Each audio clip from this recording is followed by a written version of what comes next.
ಅಂದ್ರೆ 2 ಕಡೆನೋ 3 ಕಡೆನೋ ನಮ್ಮ ಹೆಸರು ಇದ್ದಾಗ ಒಂದೇ ಕಡೆ ನಾವು ವೋಟ್ ಹಾಕೋದು. ಅಟ್ ಎ ಟೈಮ್ ಅಲ್ಲಿಗೆ ಹೋಗಿ ನಾವು 2 ಕಡೆ ವೋಟ್ ಹಾಕೋಕೆ ಆಗೋದಿಲ್ಲ. ಪ್ರಶ್ನೆ ಇಲ್ಲ ಅಲ್ಲಿ. ಹೆಸರು ವೋಟರ್ ಲಿಸ್ಟ್ ಅಲ್ಲಿ ಇರುವುದು ಒಂದು ಕಡೆ ಮಾತ್ರ ಇರಬೇಕು. ವೋಟ್ ಹಾಕೋದು ಪ್ರಶ್ನೆ ಇಲ್ಲ. ವೋಟ್ ಹಾಕೋದು ನೆಕ್ಸ್ಟ್ ಬಟ್ ಹೆಸರೇ ಇರಬಾರ್ದು ಅಂತ ಇರ್ತಾವೆ. ವೋಟರ್ ಲಿಸ್ಟ್ ಅಲ್ಲಿ ತಾವು ಒಂದು ಕಡೆ ಮಾತ್ರ ಇಟ್ಕೊಳ್ಳಿಕ್ಕೆ ತಮಗೆ ಅಧಿಕಾರ ಇರ್ತದೆ. ಹಾಗಾದ್ರೆ ಈಗ ರಾಜಕಾರಣಿಗಳು ಇಲ್ಲಿ ಬೆಂಗಳೂರಲ್ಲಿ ವೋಟರ್ ಲಿಸ್ಟ್ ಅಲ್ಲಿ ಅವ್ರ ಹೆಸರು ಇರುತ್ತೆ, ಅವ್ರ ಕ್ಷೇತ್ರಗಳಲ್ಲೂ ಕೂಡ ಇರುತ್ತಲ್ಲ, ಅವ್ರದ್ದು ತೆಗಿಲಾಗುತ್ತೆ. ಯಾರ್ದು ಯಾವುದೇ ಒಂದು ಮತದಾರರು ಸಮೇತ ಇಡೀ ದೇಶದಲ್ಲಿ ಒಂದು ಕಡೆ ಮಾತ್ರ ಮತದಾರರಿಗಿರಲಿಕ್ಕೆ ಸಾಧ್ಯವಾಗುತ್ತದೆ.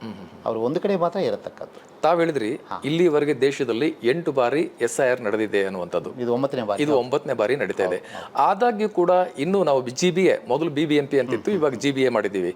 ಈ GBA ವೋಟರ್ ಪಟ್ಟಿಯನ್ನು ತೆಗೆದು ನೋಡಿದಾಗ MLCಗಳು, MLAಗಳು, ಮಿನಿಸ್ಟರ್ಗಳದ್ದು ಹೆಸರು ಇಲ್ಲಿ ಇದೆ, ಅವ್ರ ಊರುಗಳಲ್ಲಿ ಇದೆಯಲ್ಲ, ಇಲ್ಲಿವರೆಗೆ ಯಾಕೆ ತೆಗಿಲಿಲ್ಲ ಕುರಿತು ನಾವು ಕಮೆಂಟ್ ಮಾಡೋಕ್ಕೆ ಆಗಲ್ಲ. ಬಟ್ SIR ಪ್ರಾಸೆಸ್ ಏನಂತ ಕೇಳಿದರೆ ಇವರು ಅವರೊಂದು ಹೇಳೋಕ್ಕಾಗಲ್ಲ. ಯಾರದೇ ಆದ್ರೂ ಸರಿ ಮತದಾರರಾಗಿರಲಿಕ್ಕೆ ಒಂದು ಅವರು ಇಂಡಿಯನ್ ಆಗಿ ಇರಬೇಕು.